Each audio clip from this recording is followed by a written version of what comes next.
আজকের ব্লগটা আমার এই সুন্দর বদনখানা দিয়ে স্টার্ট হচ্ছে, আর সারাদিনে আমি কি কি করি তোমাদের সাথে শেয়ার করব। তো চলো, প্রথমে এখানে আমি ঘুম থেকে উঠে, আমার ভাই টিউশন গেছিলো, বিছানা ফাঁকা ছিল, নয়তো আমি অন্যদিন বিছানা গুটাতে পাই না। তো ভাই ছিল না, তাই আমি বিছানাটা গুটিয়ে আমার ট্যাবলেটটা খেয়ে নিলাম, সকালের ওষুধ যাকে বলে। তারপরে আমার মা কি সুন্দর কালো কালো রসগোল্লা দিচ্ছিল, তো যারা যারা খেতে চাও তারা তারা আমার বাড়ি আসতে পারো। তারপর এখানে আমি উল বুনছিলাম, এটা আজকেই তুলেছি, আর এটা আমি কিছুদিনের মধ্যে শেষ করে দেবো, তাই আমি তাড়াতাড়ি তাড়াতাড়ি বুনছিলাম। আর আমি অনেকগুলো হাতের কাজ করেছি, তার মধ্যে ওইটা একটা যেটা বানাচ্ছি এটা বানিয়েছি, আরও আগে আমি অনেক সেল করে দিয়েছি। এটা একটা বানিয়েছি, আর দুটো আমি খোপা বানিয়েছি, যেটা কাস্টমার কিনে নিয়েছে, কিন্তু কাস্টমারের এত কাজ যে সে আমার কাছ থেকে নিতে আসার টাইম পাচ্ছে না। তো আমি বলবো যে নিয়েছো সে তাড়াতাড়ি আসো, দিয়ে এই দুটো নিয়ে যাও, কেননা এগুলো অনেক দিন ধরে আমার বাড়িতে রাখা আছে, আর নিয়ে গেলে আমারই ভালো লাগবে যে না আমি একটা সেল করলাম।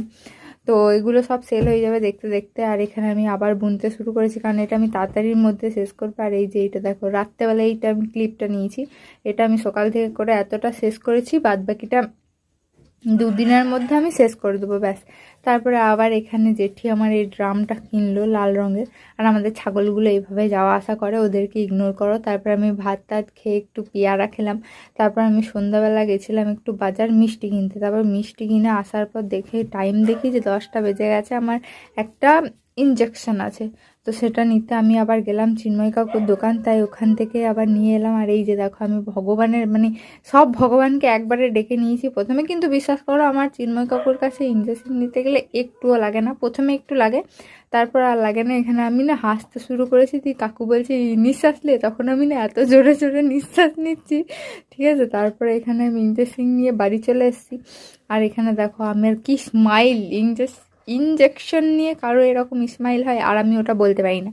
তাই যাই হোক, তারপরে আমি এখানে বাড়ি আসার পর জেঠিকে বললাম খেতে দাও, জেঠি আমাকে আবার শসা, রুটি, আলু ভাজা দিল। তারপরে আমি এটা বসে বসে খেলাম, ওই ঢং করতে করতে, গান করতে করতে। এই যে দেখো কত সুন্দর করে খাচ্ছি, বাবা। তারপর আমি খাওয়া দাওয়া করে মুখ হাত ধুয়ে এলাম, তারপরে আমি চুলটা আঁচড়ে নিলাম, আর এই যে কাঁচিটা আমি মাথায় রাখি সেটা আমি খুলে রাখলাম, না রাতে মাথায় গাঁথা যাবে। তারপরে আমি এখানে বোরোলিং লাগিয়ে নিলাম। তারপরে আমার রাতের যে দুটো ওষুধ ছিল সে দুটো খেলাম, দিয়ে ওষুধ টষুধ খেয়ে আর আর কিছু করি নাই। আজকের ব্লগটা এতটুকু অবধি। যদি ভালো লাগে লাইক করো। এখানে আমি ভাইকে ওষুধের সেন্টটা শোনাচ্ছিলাম, এত বাজে গন্ধ ছি। তারপরে যদি ভিডিওটা ভালো লাগে তাহলে লাইক করো, হ্যাঁ। আর আমার ভিডিওটা লাস্ট অবধি দেখার জন্য অনেক অনেক থ্যাংক ইউ। টাটা।